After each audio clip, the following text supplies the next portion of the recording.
Welcome back to another episode of Reffing with the Sappers. Today we're going to do a different style episode than we've done in the past.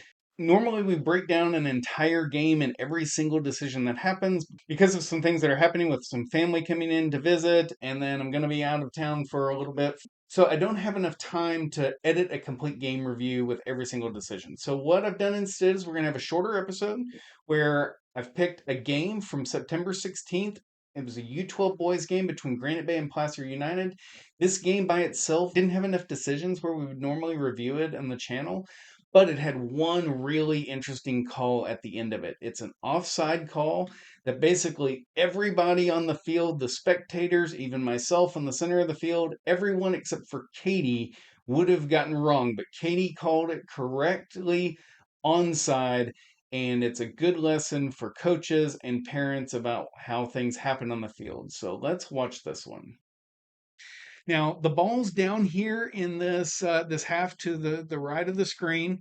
I'm looking 100% that way. You can imagine all the spectators on this side are also looking. Everybody's looking that direction. Then as we play it here, the ball gets kicked down, and then right there, that player kicks it. In fact, that ball's already flown about 4 or 5 yards in the air. You can see it right here. It's already flown from this player back here who's kicked it. This number 23 is a couple of yards in his own half of the field, and Katie is perfectly on this midline to see this. And if we go back to the laws of the game, and I pull up Law 11, again, Law 11 is one of the shortest laws in all of the book, but it's also one of the ones that people most often misunderstand. So let's read it here. And most notably, it says here, a player is in an offside position if any part of the head or body or feet is in the opponent's half, excluding the halfway line.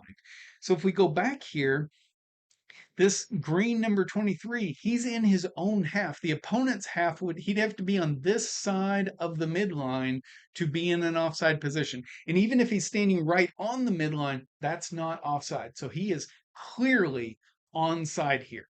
But the ball gets kicked from so deep and it has to travel so far, and everybody's view is looking down here, that by the time they flip their perspective, let's see what happens here.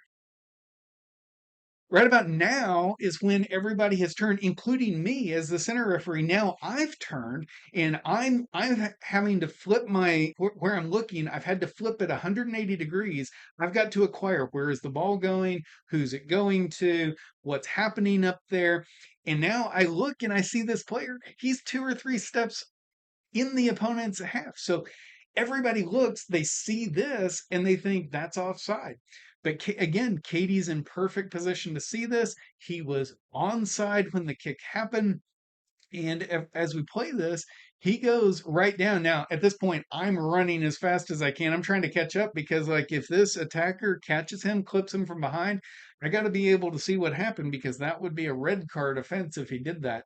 So, luckily, that doesn't happen. But this player goes in, kicks it right directly into the net, and we've got a goal. Now, again, because I'm turning just like everybody else is turning, I thought it was offside. So I actually run over here. You see me come out of the right-hand side. I go and I talk to Katie. Katie just explains to me, hey, he was in his own half by the time it was kicked. It's a goal, no problem. So then I end up actually, after that, you'll see me, I run back across the field here, and I end up coming over and I explain it to this coach what happened. Now, let's go back here and let's listen to the audio on this.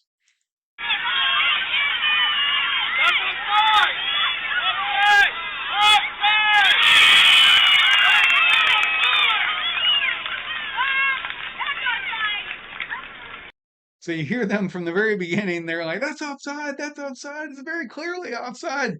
Now, I don't know why they're still yelling it when I go up there and talk to Katie. Like, they should probably calm down a little bit and let me, I'm clearly checking, and I'm going to come over and explain it to them. But give me a moment to check and verify. But let's keep watching.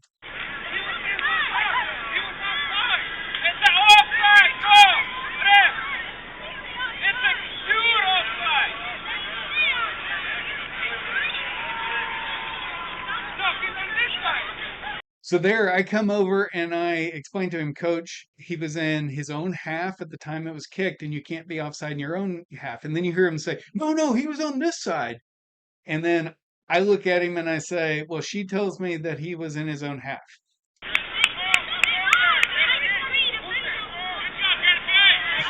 And then he says, Well, who told you that? And I'm sitting there thinking, like, who do you think? Maybe my assistant referee. So I'm just like, yeah, she did over there. Like the person who's responsible to call it. I didn't say the person who's responsible to call, but that's what I'm thinking. But I just said, yeah, she did over there. They were really upset about that. Now, that ended up making this game from a 4-3 game to a 5-3 game. So it didn't end up deciding the game, but it did make it to where this team went from being one goal down and feeling like they had a chance to tie it up to where they felt like it was out of reach. There was only like 1 minute left in this game after that moment. But even as I was leaving the field, the players were saying, I can't believe the refs missed that. They cost us the game. Kudos to the coach. Kind of said, yeah, I know he missed it, but we had lots of other opportunities and it was a 5-3 game and one goal. It still would have been 4-3. We would have lost anyway. So you guys need to focus on what you can do better. So kudos to him for explaining it that way. But I'll tell you, if this had been a game deciding moment, had it been tied going into that, and that was the score to give the green team the win, like we might have had trouble getting off of that field. Like I don't know what would have happened there. And it would have all been over. The video shows that the call was 100% correct. 100%. So, anyway, really interesting call there. Really interesting explanation of the offside. So if you're a spectator watching, just keep that in mind. You can't be offside in your own half, and keep that in mind that flipping the field, some really strange things happen. I think if you go back and you watch like our episode, it's like 4 or 5. There was an older girls game that I refereed where something similar happened. The ball got flipped from the far side and the player was clearly onside, but by the time everybody looks, that players had time to run. And if they really have a high soccer IQ and they make the run, it looks really offside. It happens somewhat regularly and people get really upset, but it's the right call every day. So thanks for joining us. This was an interesting one.